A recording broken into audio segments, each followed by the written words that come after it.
Commentaire de saint Thomas d'Aquin sur l'Épître aux Éphésiens, chapitre 3, versets 1 à 6.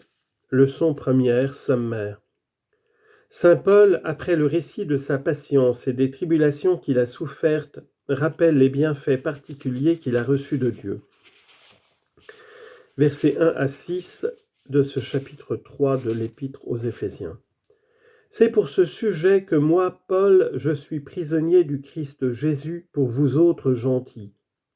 Car vous avez appris sans doute de quelle manière Dieu m'a donné la grâce envers vous, m'ayant découvert par révélation ce secret et ce mystère dont je vous ai déjà écrit ci-dessus en peu de mots, où vous pouvez connaître par la lecture quelle est l'intelligence que j'ai du mystère du Christ, qui n'a point été découvert aux enfants des hommes dans les autres temps, comme il est révélé maintenant par le Saint-Esprit à ses saints apôtres et prophètes. Lequel est que les gentils sont appelés au même héritage que les Juifs, qui sont les membres d'un même corps, et qu'ils participent à la même promesse de Dieu dans le Christ Jésus par l'Évangile. Commentaire de saint Thomas.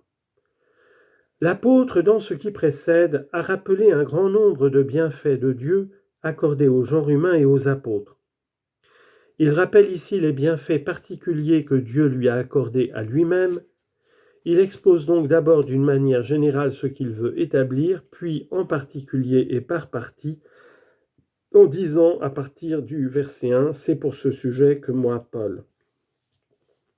Sur le premier de ces points, il fait d'abord le récit de sa patience et des tribulations qu'il a souffertes. En second lieu, il rapporte les dons de la grâce que Dieu lui a faits, au verset 2, en disant « Car vous avez appris ». Il dit donc « Je vous ai dit comment vous êtes entrés vous-même dans la structure de l'édifice. » Verset 1, c'est pour ce sujet, c'est-à-dire pour que vous y trouviez place et que vous vous convertissiez à Jésus-Christ, que moi, Paul, honoré d'une si grande dignité, puisque je suis apôtre de Jésus-Christ et docteur des nations dans la foi et la vérité, je suis prisonnier à Rome. Car il écrivit cette épître de la ville de Rome où il était dans les chaînes. Confère 2 Timothée 2, 9, « Je souffre beaucoup de maux jusqu'à être dans les chaînes comme un scélérat. » Et confère le chapitre 4, verset 1 de cette même épître, « Je vous conjure donc, moi qui suis dans les chaînes pour le Seigneur. » On voit par là les tribulations et les souffrances qu'il endurait dans les horreurs de la prison. Toutefois, comme ce n'est point la souffrance qui fait le martyr, mais la cause, il donne immédiatement la cause de ces souffrances. On peut avoir un double droit de revendiquer le martyr. Le premier, si l'on souffre pour la foi de Jésus-Christ ou quelque autre vertu. Confère 1 Pierre 4, 15. Que nul de vous ne souffre comme homicide ou comme larron, ou comme médisant ou comme envieux du bien d'autrui, s'il souffre comme chrétien, qu'il n'en ait pas de honte. Quant à ce motif, l'apôtre dit au verset 1, « Prisonnier pour Jésus-Christ ». Le second motif, c'est quand on souffre pour l'utilité de l'Église. Quant à celui-ci, l'apôtre dit au verset 1, « Pour vous autres gentils », c'est-à-dire j'ai tellement à cœur votre conversion, et je vous annonce avec tant d'empressement la parole du salut, que pour ce motif j'ai été jeté en prison. Confère 2 Corinthiens 1, 6, « Nous sommes affligés pour votre consolation et pour votre salut. » Et Colossiens 1, 24, « Moi, Paul, qui me réjouis maintenant dans les maux que je souffre pour vous. » Quand saint Paul ajoute « Car vous aurez appris sans doute », il rappelle le don de la grâce qu'il a reçu. En d'autres termes, je viens de dire que je suis prisonnier pour vous autres gentils. Si seulement vous avez appris, c'est-à-dire compris, de quelle manière Dieu m'a donné sa grâce pour vous. Ces paroles peuvent s'entendre de deux manières.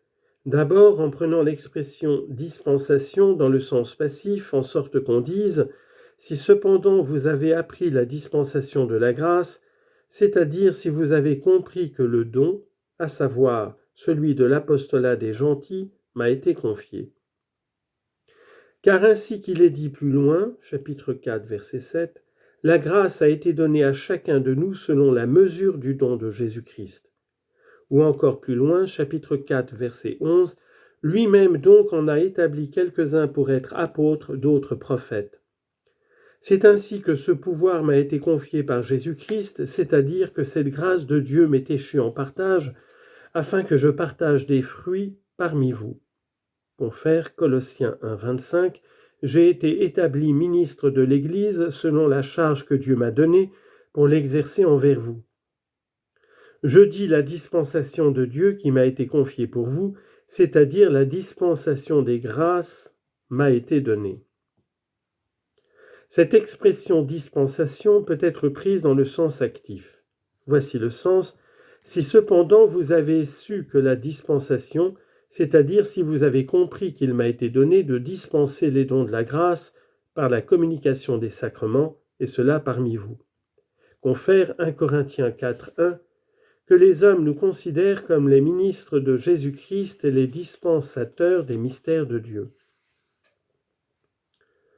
En disant à la suite au verset 3, « M'ayant découvert par révélation », l'apôtre expose son état par partie et d'une manière spéciale.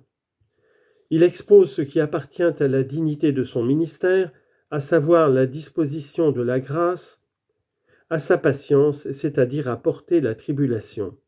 Confère verset 13, « C'est pourquoi je vous prie de ne point perdre courage. » Le premier de ces points se subdivise également en deux. D'abord, l'apôtre montre la dispensation de la grâce par rapport à la connaissance des divers mystères, ensuite par rapport à leur accomplissement, au verset 7, dont j'ai été fait le ministre par le don de la grâce de Dieu. La première partie se subdivise également en deux. L'apôtre expose d'abord la connaissance qui lui a été donnée à lui-même des mystères de Jésus-Christ, puis ces mystères eux-mêmes. Confère verset 6 que les gentils sont appelés au même héritage. À l'égard de la connaissance qui lui a été donnée, il montre premièrement qu'elle est certaine, deuxièmement qu'elle est complète, troisièmement qu'elle est suréminente. Elle est certaine parce qu'elle ne vient point de l'industrie humaine ni de la pensée de l'homme, laquelle est sujette à faillir. Confère Sagesse 9, 14, « Les pensées de l'homme sont faibles et nos prévoyances incertaines. » Mais par la loi divine qui possède la suprême certitude.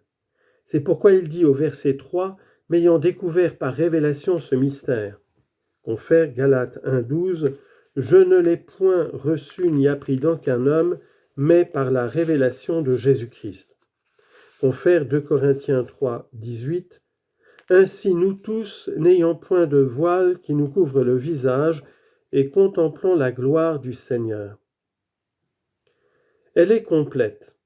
En effet, la révélation a été parfaite, et je m'en rapporte à votre jugement, car je l'ai fait connaître en quelques paroles, par lesquelles vous pouvez juger que j'ai une pleine connaissance des mystères de la foi.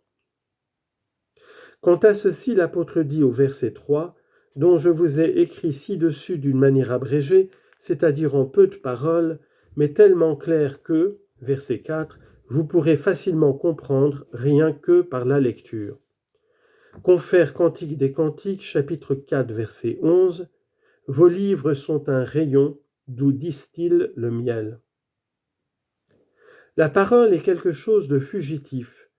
Les livres du dépositaire de la science sont donc comme un rayon d'où découle le miel, quand dans un petit nombre de paroles concises, il insinue des enseignements nombreux et importants. Pourtant, prenez garde, comme l'a remarqué saint Augustin, que le docteur doit veiller à se faire comprendre. Tant qu'il s'efforce d'atteindre ce but, ses paroles ne sont pas superflues. Elles le sont au contraire dès qu'il s'y arrête, après avoir été compris. L'apôtre dit au verset 4, « Quelle est mon intelligence ?» suivant cette parole des Proverbes, chapitre 9, verset 10, « La science des saints, c'est la prudence.